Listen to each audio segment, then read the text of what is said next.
বিশাল বড় মাঠ,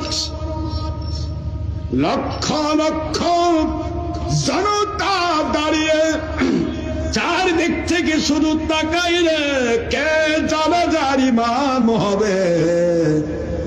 জীবনে ফরজ নামাজ জামাত কাজা হয় নাই, জীবনে মিথ্যে কথা বলে না, জীবনে তাহাজ্জুদের নামাজ কাজা হয় নাই।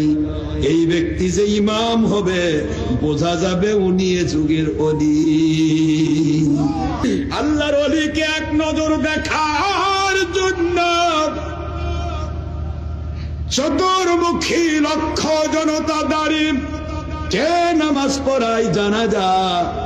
খাজা বাকিবিল্লাহ রহমতুল্লাহ আলাইহি ওই আল্লাহর ওলির জানাজা কে করাবে?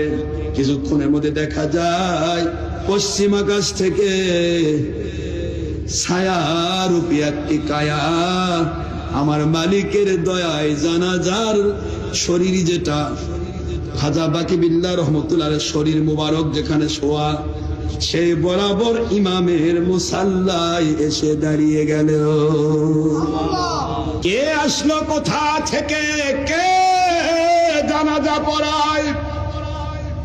হযরত নিজামউদ্দিন রহমতুল্লাহ জবরদস্ত আল্লাহর ওলি সাহেব, তিনি বলেন আমার সাথে শতাধিক ওলিরা দাঁড়িয়ে প্রথম কাতারে, সবাই দাঁড়ানো অবস্থায় আমি পিছে দাঁড়াইছি। যিনি এসে দাঁড়াইলেন ধ্বনিত প্রতিধ্বনিত শব্দ হচ্ছে আল্লাহু আকবার ধ্বনি হল, আল্লাহু আকবার ধ্বনি হয়।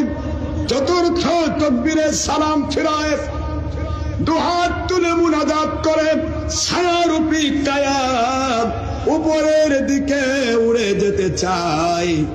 যেদিক থেকে যে ছিল আমি নিজামউদ্দিন রহমতুল্লাহ আলাইহি, আমি নিজে আমার মালিকের দিকে মুতাওয়াজ্জহ হলাম। আল্লাহ পাককে বললাম, মালিক খালিক রব, এই ওলির জানাজা মুবারক কে করলো জানতে চাই।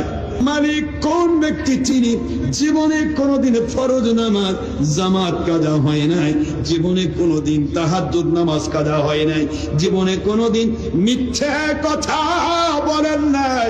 কে আল্লাহর ওলি জানতে চায়। আমার আল্লাহ মেহেরবানি করে তাকে আপনি উঠায় না নিয়ে আমাদের কাছে একটু তার সাথে কথা বলার সুযোগ দেন।